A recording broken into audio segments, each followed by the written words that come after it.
धरती से 420 किलोमीटर दूर अंतरिक्ष से संदेश। सुनीता विलियम्स और विलमोर का आया संदेश।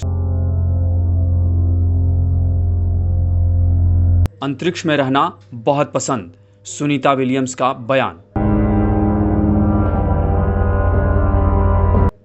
इसी को कहते हैं जज्बा और जुनून। बस यूं समझ लीजिए कि यही वो जज्बा और जुनून है जो धरती से 420 किलोमीटर दूर अंतरिक्ष में सुनीता विलियम्स इतनी विकट परिस्थिति में भी ये कह रही हैं कि मुझे स्पेस में रहना बहुत पसंद है, ये मेरी पसंदीदा जगहों में से एक है। आगे सुनीता विलियम्स ने यह भी कहा कि वो एक ही मिशन पर 2 अलग अलग अंतरिक्ष यान उड़ाने को लेकर उत्साहित हैं। उनका ये कहना था कि हम टेस्टर हैं और यही हमारा काम है और इस पेशे में ये चीजें ऐसे ही चलती हैं। यानी धरती से इतनी दूर फंसे होने के बावजूद इस तरह का जोश और जज्बा काबिले तारीफ है। आपको बता दें कि अंतरिक्ष में फंसी सुनीता विलियम्स ये बातें धरती से 420 किलोमीटर दूर स्पेस सेंटर में मीडिया से बातचीत के दौरान कह रही हैं। उस वक्त सुनीता विलियम्स के साथ उनके अंतरिक्ष यात्री साथी विलमोर भी मौजूद रहे। दोनों ने कई सवालों के जवाब दिए। सुनीता विलियम्स ने कहा कि बोइंग स्टारलाइनर का उनके बिना ही रवाना होना और ऑर्बिट में कई महीने बिताना उनके लिए कठिन रहा। इस दौरान सुनीता विलियम्स अपनी मां का जिक्र कर भावुक भी हो गई। उन्होंने कहा कि वो अपनी मां के साथ कीमती समय बिताने के अवसर को खोने के कारण कुछ समय के लिए परेशान हो गई थी। जबकि विलमोर ने यह कहा कि वो अपनी सबसे छोटी बेटी के हाई स्कूल के अंतिम साल के लिए मौजूद नहीं हो पाएंगे। गौरतलब है कि विलमोर और विलियम्स अब पूरे स्टेशन चालक के सदस्य हैं जो नियमित रखरखाव और प्रयोगों में व्यस्त हैं। 5 जून को फ्लोरिडा से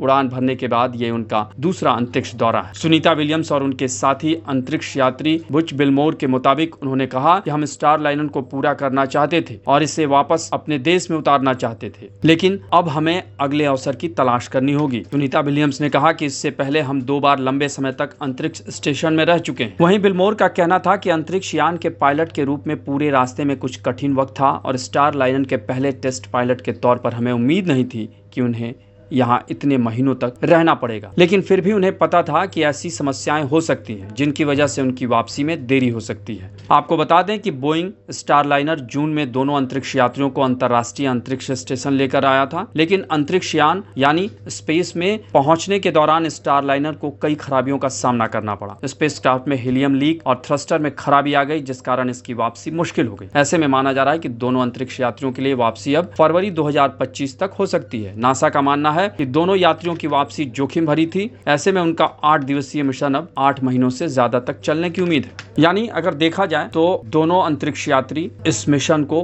कामयाब करेंगे, लेकिन इस दौरान उन्हें काफी दिक्कतों का सामना करना पड़ा है। आपको हमारी ये रिपोर्ट कैसी लगी उसे कमेंट बॉक्स में जरूर बताएं और अन्य खबरों से अपडेट रहने के लिए बने रहें हमारे साथ, क्योंकि हम हैं बुलंद भारत टीवी, ताकत आपकी।